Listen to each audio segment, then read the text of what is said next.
বিমানদা এক তো পর পর ধীরে ধীরে জাল গোটানো, ধীরে ধীরে পুরো বিষয়ে এগিয়ে চলা, ইডি এখনো পর্যন্ত যা দাবি করেছে তার ভিত্তিতে তদন্ত যে পথে দাঁড়িয়ে রয়েছে, কিন্তু কোথাও কি প্রশ্ন উঠছে যে কোথাও একটা দেরি, কোথাও একটা গড়িমসির জায়গা এবং কিং পিনের জায়গা, আরো বেশি পরিমাণে ধরার জায়গাটায় কোথাও একটা গড়িমসিকে?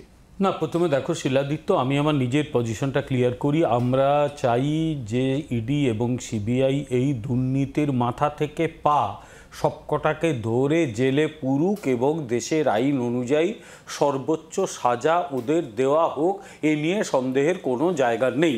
এই প্রশ্নটা বারবার আসে যে কেন এত দেরি হচ্ছে। আমি ইডি সিবিআইয়ের মুখপাত্র নই, কেন দেরি হচ্ছে সেই উত্তরটা ওরা ভালো দিতে পারবেন। ওরা আমাকে এখানে পাঠাননি, আমাকে আমার দল পাঠিয়েছে এখানে। কিন্তু তারপরেও কতগুলো কথা বলি এখানে।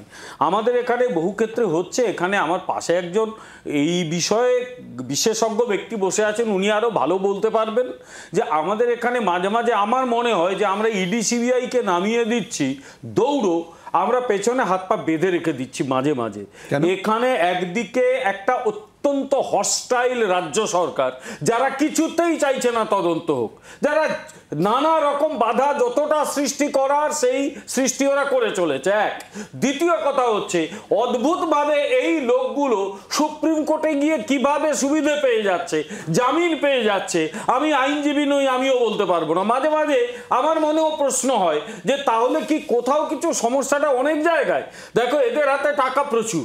এই একটা কথা আগে বলা হয়েছিল যে কি করেছে বালু, একদিন বলেছিলেন না দলের সর্বোচ্চ নেত্রী, বালু কি কি করেছে তার তো উদাহরণ পাওয়া যাচ্ছে এখন। তার তো একেবারে খুব সাধারণ বিষয় হচ্ছে এই একবার বাকিবুর, তারপরে এলো আলিশুর, তারপরে আলিফ, এদের সঙ্গে আবার জড়িয়ে গেছে বারিক বিশ্বাস, এরা মিলে কত কোটি টাকা করেছে কেউ জানে না। এই যে এখন বললে 45 কোটি টাকা, এটা তৃণমূলের যে স্ট্যান্ডার্ড চুরি সে তুলনায় খুব কম। তৃণমূলের এক একটা স্ট্যান্ডার্ড চোর 100 কোটি দিয়ে শুরু করে, এখানে দুজন তিনজন মিলে মাত্র 45 কোটি। এরা তৃণমূল হওয়ার যোগ্য কিনা তৃণমূলের লোকজন প্রশ্ন করতে পারে যে আমরা 100 কোটি দিয়ে শুরু করলাম।